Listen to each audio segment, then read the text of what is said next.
Sir ಇರಿ sir ಇರಿ sir ಇರಿ ಸರ್ ಇರಿ ಸರ್ ಈ ಕಡೆ ಕಾಣದೇ ಊರು ಒಬ್ಬರು ಆ ಕಡೆ ಕಳ್ಸಿ ಒಂದ್ ಸರಿ ಒಳಗ್ ಬಿಡ್ರಿ ನೀವು ಬಂದ್ರಿ ಒಳಕ್ಕೆ ಹಂಗೆ ಸತೀಶಣ್ಣ ಮುಂದೆ ಬನ್ನಿ 2 ಜನ ಇದೆ ಹಾ ಈಗ ನಿಧಾನಕ್ಕೆ ಹಂಗೆ ಹಂಗೆ ಹಂಗೆ ಹಂಗೆ ಈ ಕಡೆ ನೋಡಿ ಈ ಕಡೆ ನೋಡಿ ಕರ್ನಾಟಕ ರಾಜ್ಯ ರೈತ ಸಂಘಕ್ಕೆ ಕರ್ನಾಟಕ ರಾಜ್ಯ ರೈತ ಸಂಘಕ್ಕೆ ರೈತರ ಹೋರಾಟಕ್ಕೆ ಅನ್ನದಾತರ ಹೋರಾಟಕ್ಕೆ ಶ್ರಮಿಕರ ಹೋರಾಟಕ್ಕೆ ದೇವರಾಜಣ್ಣ ಅವರು ಬಂದರೆ ಹಾಕ್ಬಿಡಿ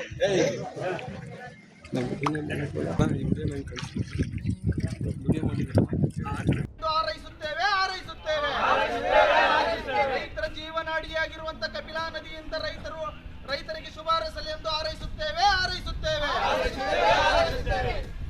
ಕರ್ನಾಟಕ ರಾಜ್ಯ ರೈತ ಸಂಘಕ್ಕೆ ರೈತರ ಹೋರಾಟಕ್ಕೆ ಅನ್ನದಾತ ಸಮೃದ್ಧಿಯಾಗಿ ತುಂಬಿ ರೈತರಿಗೆ ಶುಭಾರೈಸಲಿ ಎಂದು ಹಾರೈಸುತ್ತೇವೆ ಹಾರೈಸುತ್ತೇವೆ ಕರ್ನಾಟಕ ರಾಜ್ಯ ರೈತ ಸಂಘಕ್ಕೆ ರೈತರ ಹೋರಾಟಕ್ಕೆ ಅನ್ನದಾತರ ಹೋರಾಟಕ್ಕೆ ಶ್ರಮಿಕರ ಹೋರಾಟಕ್ಕೆ ಸಮಾಜ ಚಿಂತಕರ ಹೋರಾಟಕ್ಕೆ ಹಾಲು ಕೊಡುವ ಗೋಮಾತೆಗೆ ಅನ್ನ ನೀಡುವ ಭೂತಾಯಿಗೆ ಕರ್ನಾಟಕ ರಾಜ್ಯ ರೈತ ಸಂಘಕ್ಕೆ ಕಪಿಲಾ ನದಿ ತುಂಬಿ ರೈತರ ಹೋರಾಟಕ್ಕೆ ಅನ್ನದಾತರ ಹೋರಾಟಕ್ಕೆ ಶ್ರಮಿಕರ ಹೋರಾಟಕ್ಕೆ ಏನು ಇವತ್ತು ಬರಗಾಲದ ಒಂದು ವಾತಾವರಣದಲ್ಲೂ ಸಹ ನಮ್ಮ ಕಪಿಲಾ ಮಾತೆ ತುಂಬಿ ಹರಿತಾ ಇರ್ತಕ್ಕಂಥದ್ದು ನಾವೆಲ್ಲ ನೋಡ್ತಾ ಇದ್ದೀವಿ. ಇವತ್ತು ರೈತರ ನಾಲೆಗಳಿಗೆ ನೀರು ಬಿಡಬೇಕಾದಂಥ ಕೆಲಸವನ್ನು ಸರ್ಕಾರಗಳು ಮಾಡಬೇಕಾಗಿತ್ತು. ಆದರೆ ಕಪಿಲಾ ನದಿಯ ಮೂಲಕ ತಮಿಳುನಾಡಿಗೆ ಸಾವಿರಾರು ಕ್ಯೂಸೆಕ್ಸ್ ನೀರು ಹೋಗ್ತಾ ಇದೆ. ಅದರ ಬಗ್ಗೆ ನಾವು ದುಃಖದಲ್ಲಿದ್ದರೂ ಸಹ ಈ ಪ್ರಕೃತಿ ದಾತೆಯಾಗಿ ಇರತಕ್ಕಂಥ ಈ ಒಂದು ಕಪಿಲಾ ಮಾತೆಗೆ ನಾವು ಗೌರವ ಸಲ್ಲಿಸಬೇಕಾದಂಥ ನಮ್ಮ ಪ್ರತಿಯೊಬ್ಬರ ಕರ್ತವ್ಯ. ಹಂಗಾಗಿ ನಾವೆಲ್ಲ ಇವತ್ತು ರೈತ ಸಂಘಟನೆಯಿಂದ ಒಮ್ಮತವಾಗಿ ನಾವು ಕಪಿಲಾ ನದಿಗೆ ಬಾಗಿನ ಅರ್ಪೋದ್ರ ಮೂಲಕ ಕಪಿಲಾನ ಮಾತೆ ನಮ್ಮ ರಕ್ತದ ಕಣಕಣದಲ್ಲೂ ಸಹ ಬೆರ್ತಿರೋದ್ರಿಂದ ನಾವು ಆ ತಾಯಿಗೆ ಗೌರವ ಸಲ್ಲಿಸಿ ಇವತ್ತು ಬಾಗಿಣವನ್ನು ನಂಜನಗೂಡು ತಾಲೂಕಿನಲ್ಲಿ ಅರ್ಪಣೆ ಮಾಡಿದ್ದೀವಿ.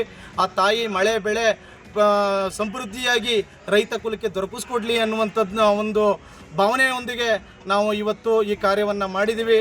ನನ್ನೆಲ್ಲ ರೈತ ಬಂಧುಗಳು ರೈತರು ಇವತ್ತು ಆಘಾತದಲ್ಲಿದ್ದಾರೆ. ಅವರ ನಿತ್ಯ ಅವರ ಸಂಕಷ್ಟಗಳು ಜಾಸ್ತಿ ಆಗ್ತಾ ಇದ್ದಾವೆ. ಹಾಗಾಗಿ ಆ ಕಪಿಲಾ ಮಾತೆ ನಮ್ಮ ರೈತರನ್ನ ರಕ್ಷಣೆ ಮಾಡಲಿ ಅನ್ನುವಂಥ ಧ್ಯೇಯ ಇಟ್ಕೊಂಡು ಆ ಪ್ರಕೃತಿ ಮಾತೆಗೆ ನಾವು ಇವತ್ತು ಗೌರವಪೂರ್ವಕವಾಗಿ ನಮ್ಮ ನಮನಗಳನ್ನು ಅರ್ಪಣೆ ಮಾಡಿ ನಾವು ಪ್ರಕೃತಿ ದಾತೆಗೆ ಆ ಕಪಿಲಾ ಮಾತೆಗೆ ಬಾಗಿನವನ್ನು ಅರ್ಪಣೆ ಮಾಡಿದ್ದೀವಿ. ನನ್ನ ಹೆಸರು ಸತೀಶ್, ಮೈಸೂರು ಜಿಲ್ಲಾಧ್ಯಕ್ಷ. If you like this video ಬೇಗ ಲೈಕ್ ಮಾಡಿ, ಕಾಮೆಂಟ್ ಮಾಡಿ, ಶೇರ್ ಮಾಡಿ ಹಾಗೂ ಯೋಯೋ ಟಿವಿ ಕನ್ನಡವನ್ನು ಸಬ್ಸ್ಕ್ರೈಬ್ ಮಾಡಿ.